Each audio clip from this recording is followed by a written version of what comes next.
Break के बाद आपका स्वागत है और आपको बता दें कि आज हमारे खास मेहमान हैं दिल्ली प्रदेश बीजेपी के पूर्व प्रभारी और दिल्ली विधानसभा में बीजेपी विधायक दल के नेता डॉक्टर हर्षवर्धन। डॉक्टर साहब, आगे बढ़ते हैं और एक सवाल और आपसे करता हूं। डॉक्टर साहब, मैं ये मानकर चलता हूं कि पार्टी का कद व्यक्ति के कद से हमेशा बड़ा होता है जी। कोई व्यक्ति अगर ये धमकी देता है कि मैं पार्टी को डैमेज कर दूंगा, इस भभकी में मुझे लगता है पार्टी को नहीं आना चाहिए और रिस्क लेकर नए लोगों को उतारना चाहिए। अभी आप भी इस बात से सहमत थे, लेकिन पार्टियां रिस्क क्यों नहीं लेती हैं? अब आपके रिस्क शब्द में ही इतना बड़ा रिस्क है कि उसके लिए हिम्मत चाहिए ना।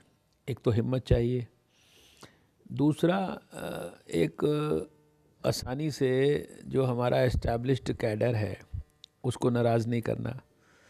नाराज़ हो जाएगा तो नुकसान तो नहीं हो जाएगा। नया आदमी जो है वो अपना इलेक्शन जमा भी पाएगा कि नहीं जमा पाएगा, एक अनुभवी आदमी हमारे पास उपलब्ध है। ये सारे फैक्टर्स होते हैं। देखो, आम आदमी पार्टी ने साबित कर दिया है कि नया पुराना कुछ नहीं होता। जनता में आप अपना विश्वास कायम कीजिए, जनता आपके साथ है। बिल्कुल आपकी बात से 100% सहमत हूँ।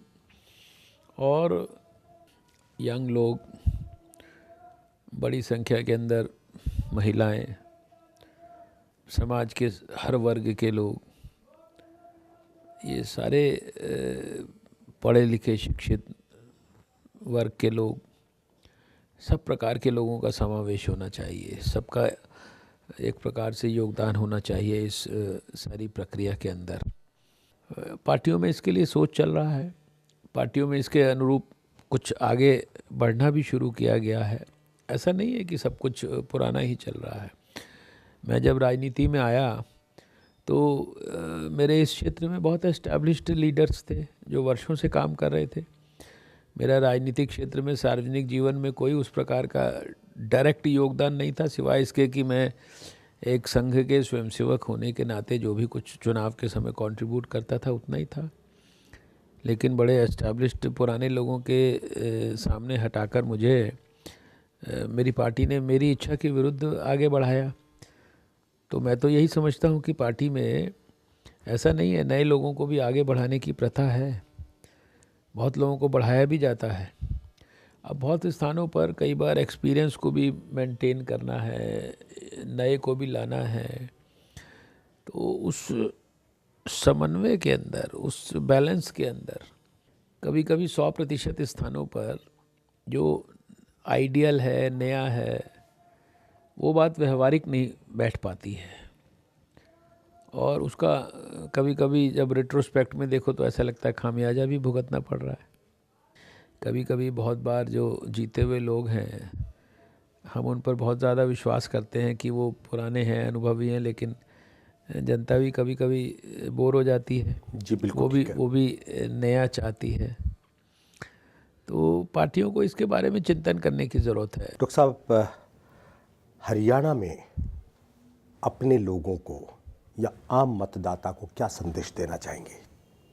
देखिए, आज पूरे देश की मैं ये समझता हूँ ज़रूरत है कि नरेंद्र मोदी जी जैसा ईमानदार, निष्ठावान, देशभक्त, कर्तव्यनिष्ठ, राष्ट्र धर्म को अक्षरशः ईमानदारी से पालन करने वाला, जिसने अपने सुकृत्यों से खाली अपने प्रदेश की जनता का, अपनी सरकार का ही नाम दुनिया में रोशन नहीं किया, भारत का नाम भी रोशन किया, जिसे यूनाइटेड नेशंस के बड़े बड़े अवार्ड मिले, ऐसे देश के महान सपूत नरेंद्र मोदी को भारत के बेहतर भविष्य के लिए भारत का प्रधानमंत्री बनना ज़रूरी है।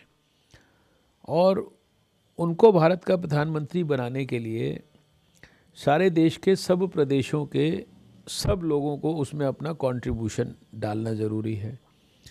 इसलिए मेरा हरियाणा के लोगों से सबसे पहला तो विनम्र अपील ये है, क्योंकि हरियाणा के साथ मेरा भी जुड़ाव रहा है।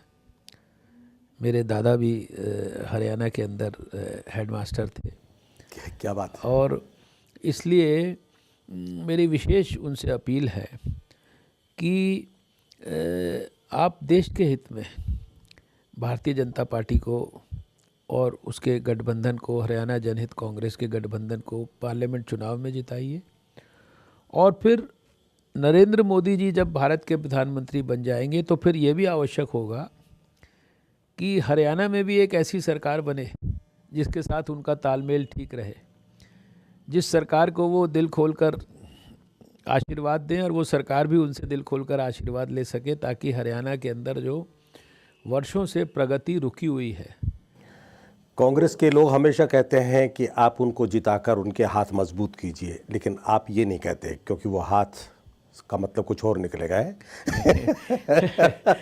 वो तो चलिए देखिए, वो तो खैर मतलब कुछ भी निकालिए, लेकिन लोग बड़े बड़े बड़े आजकल बहुत इंटेलिजेंट हैं जी।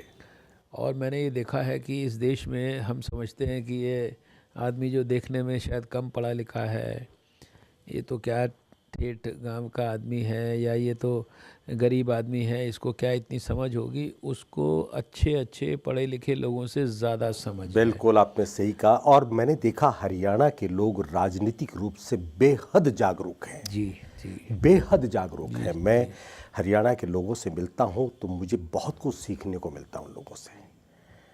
और मैं देखिए जोशी साहब, मैं 2 बार वहाँ प्रभारी रहा हूँ।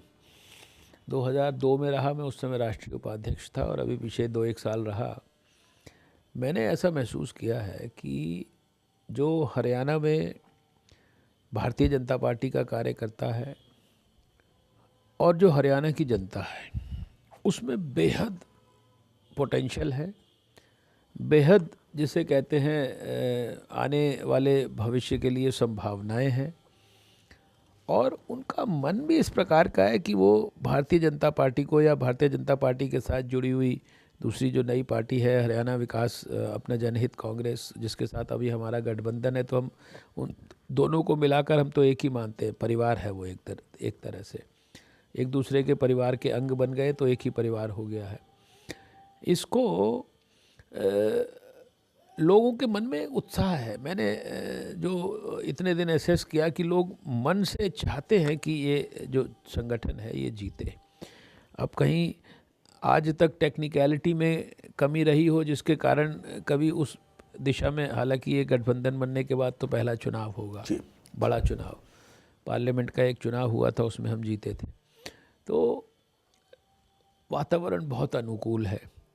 और अगर कहीं कोई कमी भी है तो वो जो एक यूनाइटिंग फैक्टर है आज देश में, जैसे सरदार पटेल साहब यूनाइटिंग फैक्टर थे पूरे देश के लिए, उन्होंने 565 रियासतों को जोड़ दिया भारत के साथ अपने व्यक्तित्व के कारण। आज नरेंद्र मोदी जी भी इस देश में जो यूनिटी है इन डाइवर्सिटी, जो विविधता में एकात्मता का भाव पैदा करने वाला अगर कोई एक नेता है जिसने सारे देश को वास्तव में जोड़ दिया है। आप छत्तीसगढ़ चले जाइए तो वहाँ मोदी जी हैं, आप चेन्नई में चले जाइए वहाँ मोदी जी हैं, आप असम में चले जाइए वहाँ मोदी जी हैं, आप कश्मीर में, यानी कहीं आप जाइए मोदी जी का फैक्टर हमें कम नज़र नहीं आता।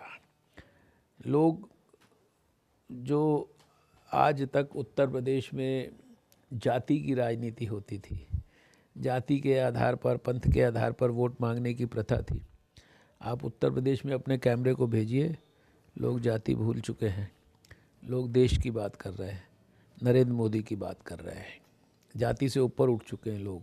ये 2014 में ऐसा इतिहास बनेगा जो मैं समझता हूँ कि शायद 1977 के इतिहास का जो रिकॉर्ड था लोकनायक जयप्रकाश नारायण के नेतृत्व में जो देश में हुआ, वो सारा रिकॉर्ड जो है इस 2014 में टूटेगा।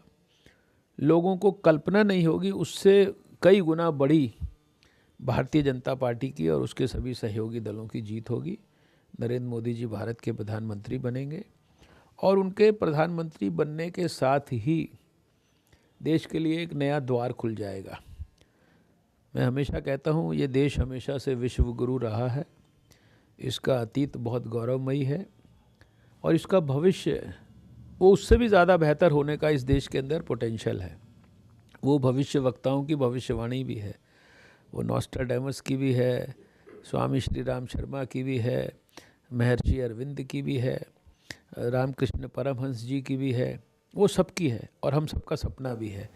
और मैं समझता हूँ आज अमेरिका के अंदर भी जो विश्लेषण करने वाले हैं वो भी इसी तरह की बातें करते हैं कि दुनिया की सबसे बड़ी इकोनॉमिक पावर बनेगा, सुपर पावर बनेगा। जो निष्पक्ष विश्लेषक हैं वो भारत के बारे में वही टिप्पणियाँ करते हैं। ये सब कुछ नरेंद्र मोदी जी के नेतृत्व में होने वाला है इस देश में। डॉक्टर साहब, आप हमारे सीधे सवाल कार्यक्रम में आए, आपका बहुत बहुत शुक्रिया। शुक्रिया शुक्रिया शुक्रिया। सीधे सवाल में आज इतना ही। अगले हफ्ते एक और शख्स से मुलाकात होगी। तब तक के लिए मुझे आज्ञा दीजिए। नमस्कार।